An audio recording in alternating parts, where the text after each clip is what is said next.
Louisiana already, New York. They're epicenters, and who's to say that it's not going to be here? Everybody's taking precautions, washing their hands, but right now they're already making us wear one mask per shift. We've never done that before. It's usually one mask with the patient, leave the mask, get a new one when you go back. It's not happening. That's management. How long have you, so management's, they're not concerned, or what is their excuse? Their excuse is they don't have enough, and that's why we're having a drive, for our nurses to stay safe, to keep their patients safe. So we don't cause the surge ourselves. That would be bad. Keep our nurses safe. You're concerned. Absolutely. We can't protect you if we're not protected. If we get sick, there's nobody to take care of you.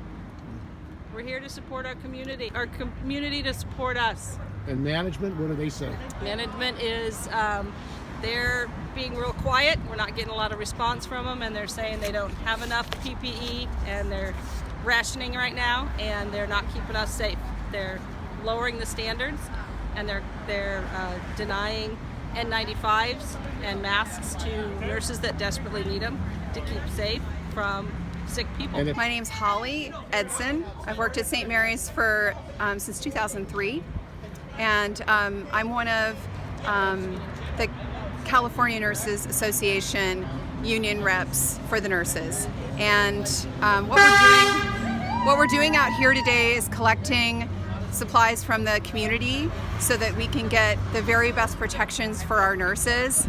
The CDC has degraded protections for our nurses and even suggested that we should wear scarves and bandanas over our faces to care for patients. We think that is absolutely unacceptable, and that the precautionary principle, which is using the highest possible standards before we know, to make sure that everyone is protected at the highest possible standards. Cal OSHA demands that these patients be treated with airborne precautions, which means a negative pressure room, sucking that virus out of the room, and using N95 masks and full coveralls.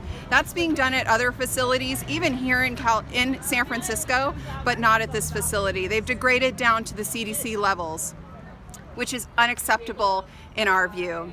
We are demanding that our facility increase their standards to what they're legally obligated to, which is Cal OSHA standards, which are airborne protections. And where is Cal OSHA? Why aren't they enforcing the standards here? They are. We have been reporting this to Cal OSHA, and as you know, they're quite overwhelmed. We are not the only facility that is degrading down to CDC standards. So we know they're busy, and they know they'll have our back, and that's why the union is here, to protect nurses as well. And are you aware there are only 200 inspectors at Cal OSHA? One doctor and one nurse? I think they're amazing people, and I also just want to thank San Francisco for working so hard to flatten our curve. We're doing it, guys.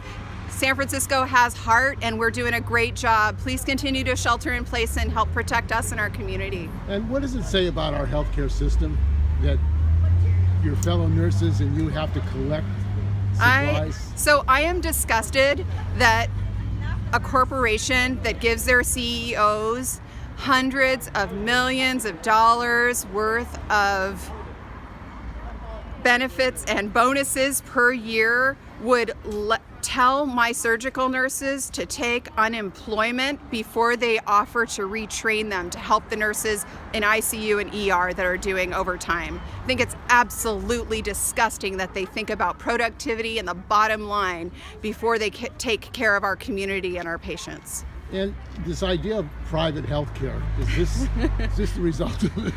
I mean, it seems like people are not prepared. The private and nonprofit healthcare corporations are beholden to stockholders and the bottom line. Medicare for all is the only way to get us out of this mess. We don't need bailouts to corporations. We don't need bailouts to hospital organizations. We need a bailout for the American people to get Medicare for all. And how many nurses? I mean, nurses at Kaiser are also protesting the lack of CDC protections. Yes. I mean, it seems like it's a statewide issue or a national issue. This is a national-wide, maybe even a worldwide issue. And we know that this particular organization, which is part of Common Spirit, which is CHI, Catholic Healthcare Initiatives, is the largest healthcare organization in this country. We know they have stockpiles of equipment elsewhere in the country, and they're just rationing us and putting our nurses at risk. And what does it feel like to be a nurse told to wear a scarf? This idea that a scarf is appropriate.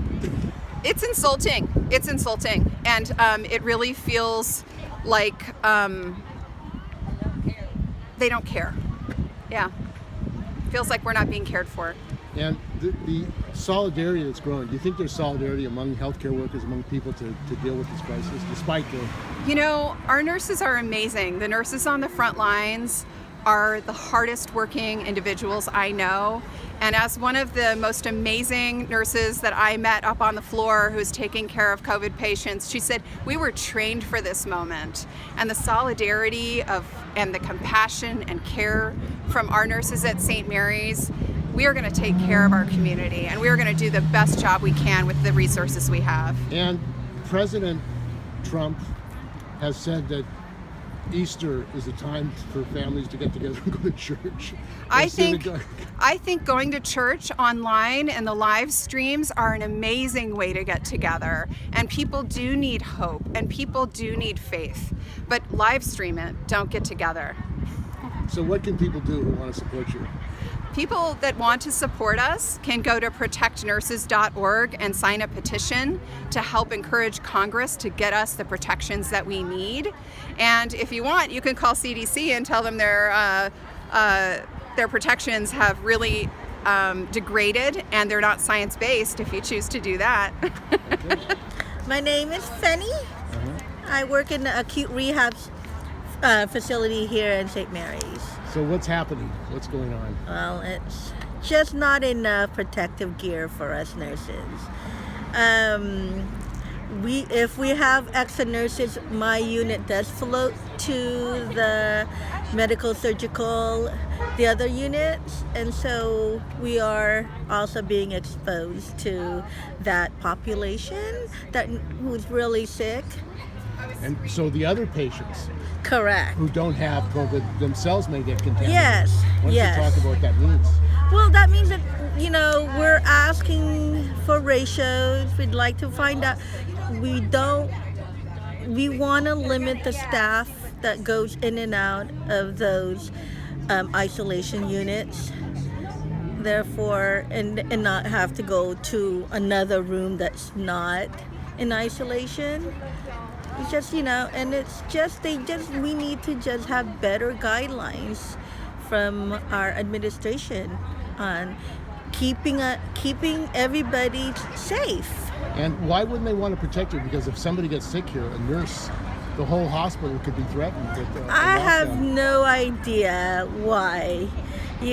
Because we need to stay safe so we could take care of the patients who really are sick that needs our help. And if we start getting sick, then we're just going to be, less and less, and they'll be thinning out. So that's what we're asking for, more protection.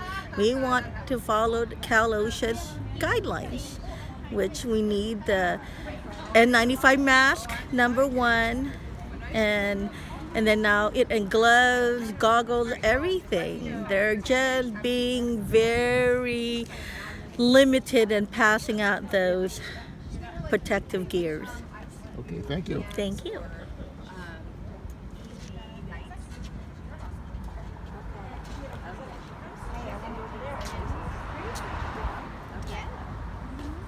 Oh, hi everyone, I'm Christine here at St. Mary's Medical Center, and we're just asking everybody if you do have any donations that you could do. We are in dire need. We're very short of our PPE, which is the personal protective equipment. Please feel free to drop it off here at St. Mary's on the curbside. We do have it Monday to weekday, Monday to Friday on the 2250 Hayes. So come in to all our friends, relatives, SF community.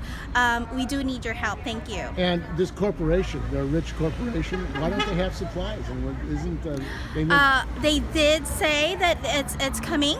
So, but it's just a matter of when exactly. So I know the guidelines are changing all the time, and most importantly is we just wanted to protect ourselves so we can protect the community and our patients. What do we want?